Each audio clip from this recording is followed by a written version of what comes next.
Welcome to Road Trip Roundup. This episode is Stories of Kevin in a Big Rig. This is a 9-part series that will be covered in multiple videos.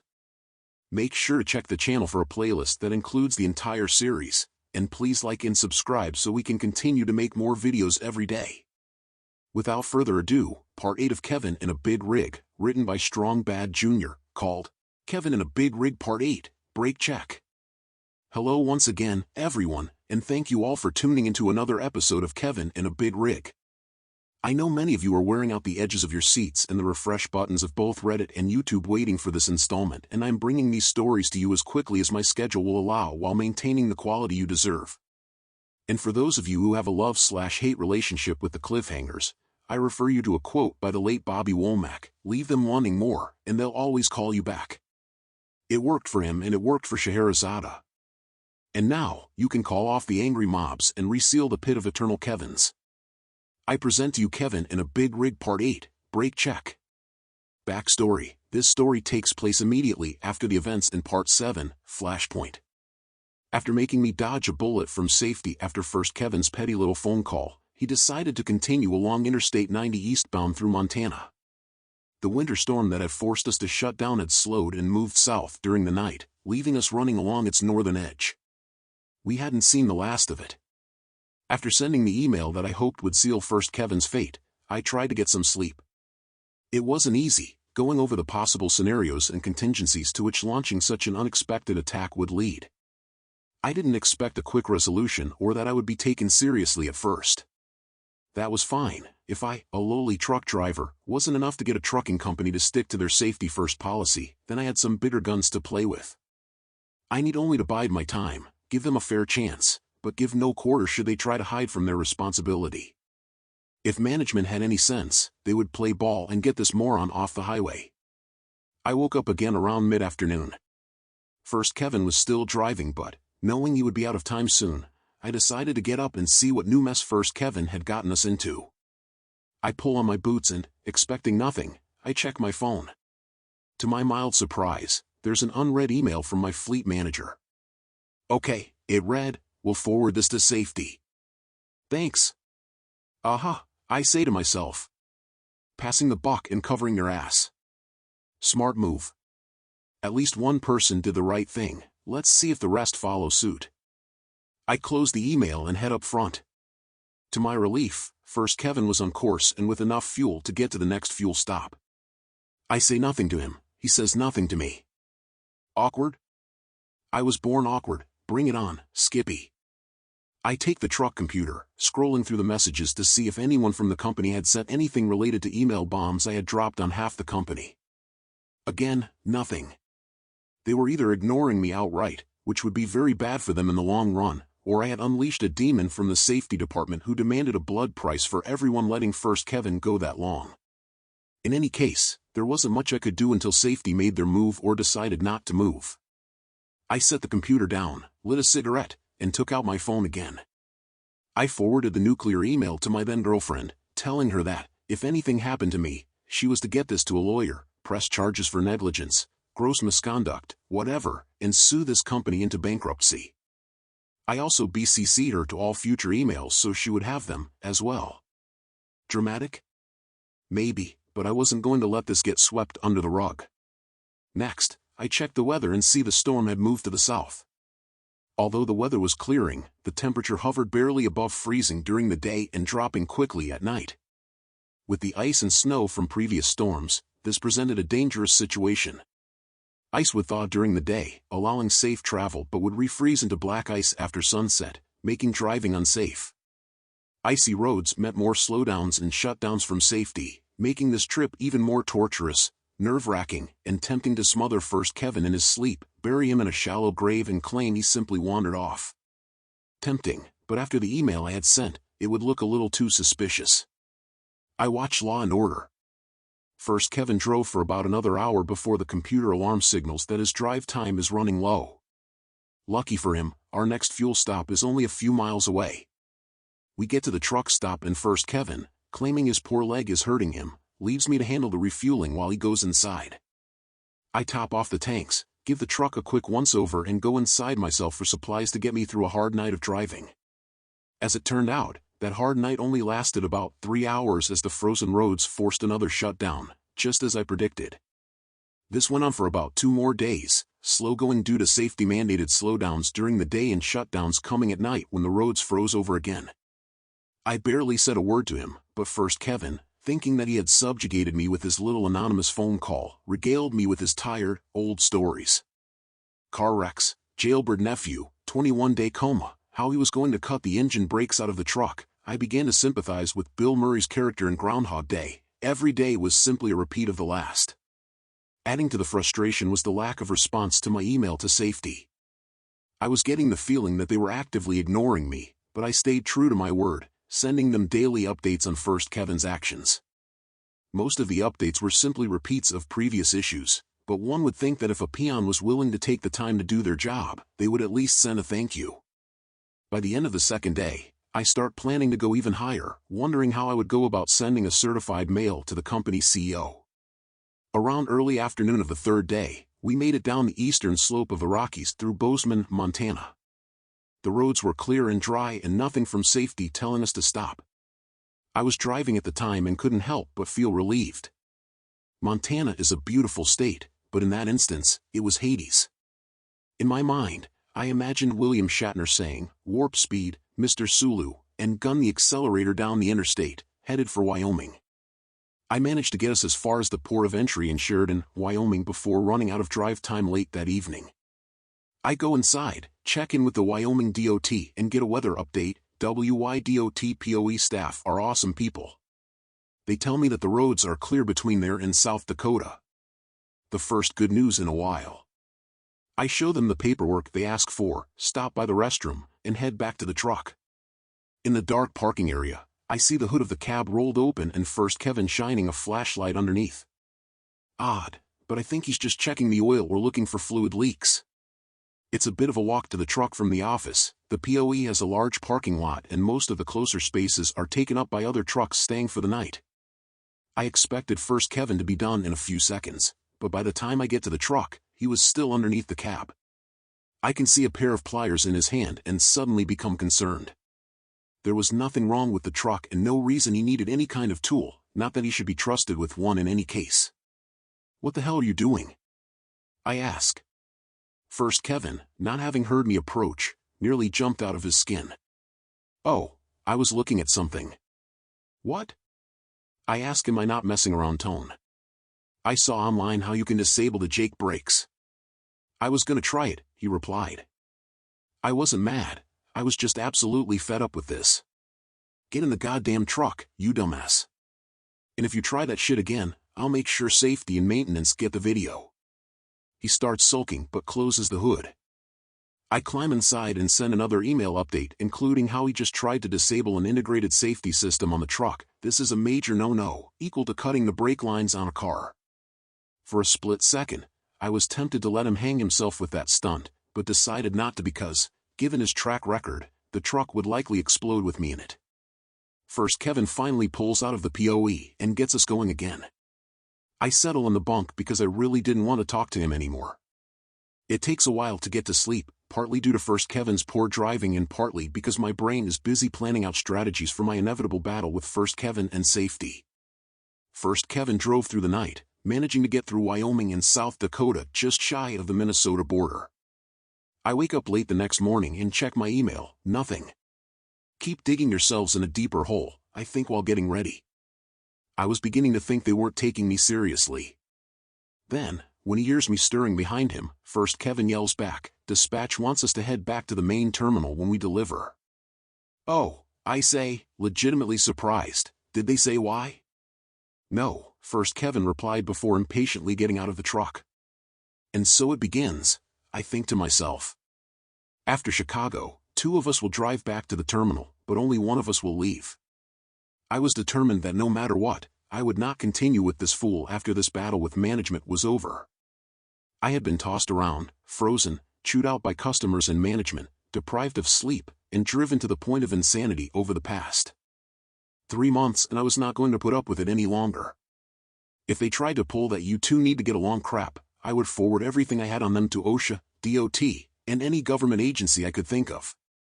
It would take no time at all to find enough dirt to bury the entire company and send half the managers to jail for negligence.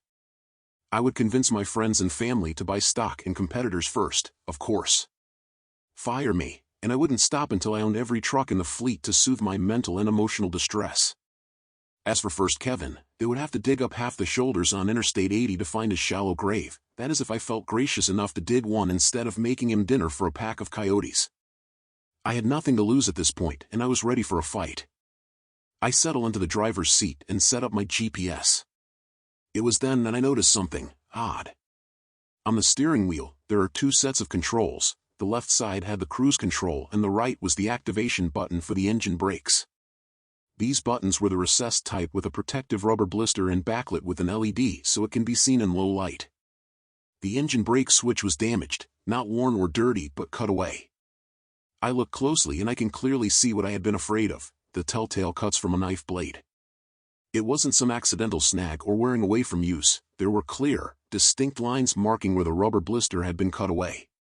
The button itself was, fortunately, still intact and functioning. I pressed it and the indicator light came on. It was immediately clear that First Kevin wasn't able to remove the engine brakes. They were integrated into the engine, and tried to make it so I couldn't turn them on. Too bad for him that the truck's designers decided that the engine brakes were important enough to warrant protecting the on switch. All First Kevin managed to do was give me one more nail for his coffin, clear proof he had tried to tamper with the truck. I snapped a photo and emailed it to them, explaining this was not like this when I went off duty and made sure the knife marks were unmistakable. First Kevin comes back on the truck after a bit. I don't mention the switch at all, but without being prompted, First Kevin demanded, "Don't use those Jake brakes." I say nothing at first, but when we leave out, I make sure they engage on the way out of the parking lot and dare him to say anything more about it. I drive all through Minnesota without stopping. Each time I have to reduce speed, I make sure to use the engine brakes. They weren't as loud as older models, but they did make a distinctive sound when the truck was coasting. I knew it was pissing him off and there was nothing he could do about it. Any more damage to the steering wheel and/or suspicious damage under the hood, he would have to explain why he damaged a perfectly good truck to disable a safety device. Little did either of us know that the next message that came from the computer would change everything. It was from the fleet manager. "OP, urgent. Call me ASAP." Oh, I say, sounds like all hell just broke loose. The company did not allow cell phone use while driving, even hands-free was prohibited, and I wasn't giving First Kevin anything to use against me.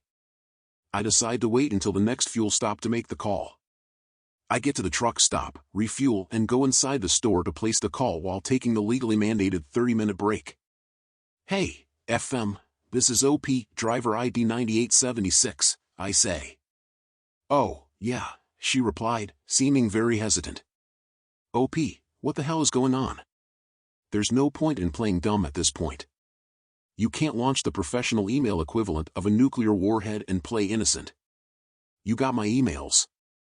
"Yeah, I did," she replied, "and so did every department head in the company. Safety has been going apes hit over this." "I really didn't want to," I say, only a half-truth, but First Kevin is getting more and more dangerous and I can't stay in this truck with him anymore. "Actually, it's First Kevin I need to talk to you about." "Okay. What's up?" "Well, in your email, you said he had memory problems and he said he had been in a coma for 21 days. "Yeah." "Are you sure he said 21 days? "It was 21 days, I reply, leaving no room for doubt in my tone. "He has told that same story every day for 3 months and it's always the same, 21 days. "Yeah, I thought so." "He told me the same thing," she claimed. "What the fuck? She knew about this? Are you kidding me?" I wanted to blow up right there, but I managed to keep my cool. "What's going on?" I asked calmly. "I'm not sure," she replied. "Safety wanted me to ask you because it struck them as odd." "It was 21 days, I repeat, just to drive home the point." "Right. All right, safety wants you guys back here right now. We'll get someone else to run the load." You just get here so we can get this mess straightened out." I was tempted to probe for more information, but I had the feeling there was nothing left to say. "All right. I have enough hours and fuel, so we should get there tonight." "Good deal," she replied. "We'll talk tomorrow morning," and hung up. It takes a few seconds to process what just took place. I had expected that the emails would cause a bit of a stir, but to have a truck divert nearly 200 miles to relay a load was unheard of. Well, I got their attention, at least. I head back out to the truck. First, Kevin was still sleeping and I had no intention of waking him up to tell him of our new orders. I program the new route into the GPS and verify it with the atlas. The company's headquarters was only 200 miles or so away, but getting there would take us well away from the interstates and any other major highway. It was shaping up to be a long trip along mostly narrow, two-lane highways south through Wisconsin, Nebraska, and Iowa, Idaho all over again. I then checked the weather and realized then that I had royally pissed off someone in a past life. Remember that winter storm we hit in Idaho and Montana? It was back. Only now, it had eaten its Wheaties and bulked up into a full-blown blizzard. Almost the entire route from the truck stop all the way to the company's main terminal was in its sights and it had itchy trigger fingers. The National Weather Service had issued alerts for the entire area with predictions of heavy snow, high winds, and whiteout conditions. Sounds like fun, right? Under normal situations, I would have to take in one look at the weather radar, said fuck that noise, and told dispatch I wasn't even about to attempt that run. They could simmer for a couple of days. Unfortunately, as was the case with First Kevin, nothing was ever normal.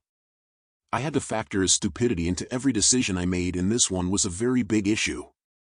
The issue boiled down to the company's weather shutdown system. For whatever reason, the shutdowns only pertained to certain highways, primarily interstates and major U.S. highways between designated towns, mile markers, boundaries, etc. It did not, however, pertain to geographic areas like cities, counties, or states. Instead of all trucks operating in this part of that state, you need to shut down. They were more like any truck on such and such highway in such and such state between mile markers X and Y, shut down now.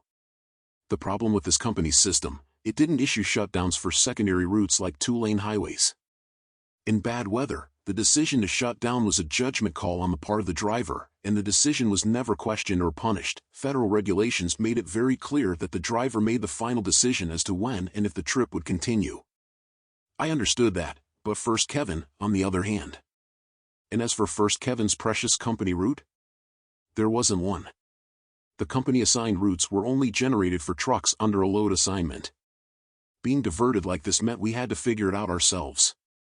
I had no problem with it, but First Kevin, he'd probably take a wrong turn into a ghost town where we would become the inspiration for a new horror movie franchise. Gimme a break, I plead to any higher power that may have been listening. I had just gotten the word that the hornet's nest I threw into the company's garden party was starting to sting some important asses, and now, I'm going to get taken out by the ghost of Frosty the Snowman. I would have gladly waited it out, but First Kevin, being the little sycophant ass-kisser he was, would think that, if safety didn't tell him to shut down, he didn't need to shut down. Blinding snow, icy roads, no visibility, it didn't matter to him. He was a company driver and the company told him what to do. Slow down? Shut down? Only if the company told him to. First Kevin hadn't killed us this far, not for lack of trying, but this was just too much. I made up my mind at that point, no matter what, First Kevin would not sit in that driver's seat at all that night. He wouldn't drive the first inch during that storm even if I had to kill him. If he took over, he would surely head down the highway at full speed, run headfirst into a total whiteout, slam on the brakes, and send us both on a one-way trip to the afterlife. This little bastard had been dragging me through hell for so long and he was not going to get another chance to kill me. I took a deep, ragged, and exasperated breath. I had two choices in front of me, literally kill First Kevin or tackle the blizzard-ravaged back roads myself. Rock, meet hard place. It's been nearly 7 years since that day, looking at that phone screen with the route plunging into the storm's radar image. Even now, I often wonder if I made the right decision. I don't know how long I agonized over it, but when the decision was made, it wasn't with absolute certainty. But one thing was clear, there was only one way both of us would make it out of this sub-zero hell alive. Fuck you, First Kevin, I say to myself as I fasten my seatbelt, release the brakes and roll out to meet the blizzard head-on. Fuck you. After everything you've put me through, I'm still trying to save your worthless life. And this is where part 8 ends. I do apologize that this post has been so late in coming. This week has been crazy busy for me. I've had to work longer hours than usual at my job, so writing time has been cut down. Not to worry, as I am still determined to bring these stories to you for your enjoyment. I know many of you are eagerly awaiting to see the fallout from the nuclear email and how many bodies hit the ground before the dust finally settled. So much happened during this time, and it would be criminal to leave out crucial details that take away from the story. Part 9, which I will try my best to have posted this weekend, will be the conclusion of the first Kevin saga. Did first Kevin manage to avoid OP's wrath during the blizzard? Did OP make the right call? How did first Kevin even get a license for being so stupid? All questions will be answered in part 9. Until next time, remember, only you can prevent Kevinism. Thanks for watching. Don't forget to like and subscribe for more videos.